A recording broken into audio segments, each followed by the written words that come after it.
I broke up with the spiritual community, and here's why. At first, I was smitten. The crystals, the medicine ceremonies, the energy healing, the full moon circles, the manifesting. It felt like I'd found a portal to another dimension where everyone believed in something bigger, dreamed of something greater, and spoke in the language of alignment, vibration, and truth. But eventually, I realized that this new age spiritual movement was just a hall of fake mirrors. Everyone was manifesting, but no one was building. Everyone was calling in abundance, but no one actually had money. Everyone was healing, but no one was truly changing. At the root of it all was deep victimhood.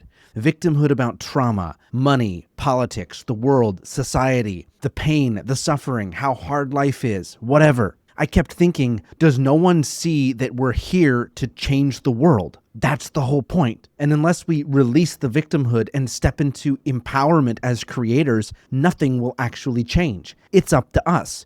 Now, don't get me wrong, the spiritual community taught me a lot, but I also see it for what it is. This new age spiritual community is a victim trap. I watched people theorize about life rather than live life, like a business professor that's never actually started a business. And I saw enough of that shit in college. So why is that here too, in a place where people profess to be light workers, starseeds, and visionaries, but no one is actually creating those visions? It's all talk and no real movement. I watched people loop, calling emotional wallowing self-expression and evolution. I watched people obsess over the identity of being a spiritual person rather than actually embodying anything truly spiritual. It's almost worse than the organized religions. At least they build something, but these damn light workers won't stay focused long enough to see anything through. I watched people talk about great visions, but the moment it was time to show up and build, they've got some more healing to do, or the energy is too intense, so they stay in bed for a week telling themselves that they're getting activated with downloads, but the only thing actually getting activated is their avoidant self-sabotage patterns. I watched people avoid discomfort and be coddled by everyone around them, perpetuating these behaviors. I watched people bypass any form of ownership or self-accountability, and I watched the community enable and cheer them on for wearing their victim loops like badges of honor.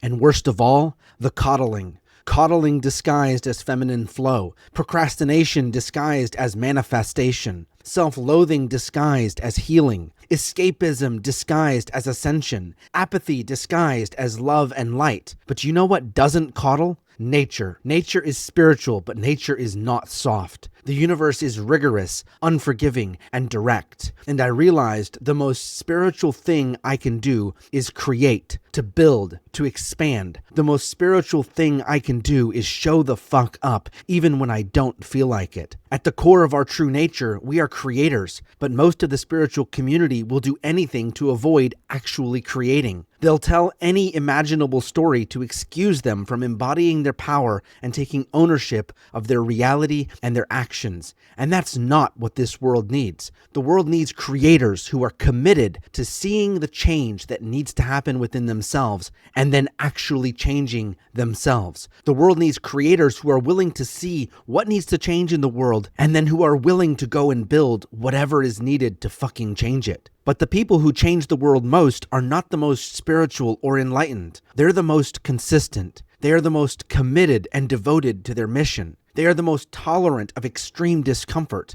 And mostly, they're entrepreneurs. They build businesses with purpose, and they craft empires out of ideas. Now, don't get me wrong, I still love the ceremonies, and I'll never knock a good full moon circle, group meditation, or breathwork journey. For fuck's sake, I teach meditation and energy work. But let's stop the pretending that that's the only work that matters. That work is for expansion of self, to integrate and embody your divine power, to align you for action, to build the bridge between your inner world and the outer one, bridging your divine power into the real world. Spirituality taught me how to open my heart and to see a bigger picture. But to be honest, I've had to step back to learn how to actually impact the world. And that's what the reality creation process is to me. It's my process for embodying the energy of radical creation.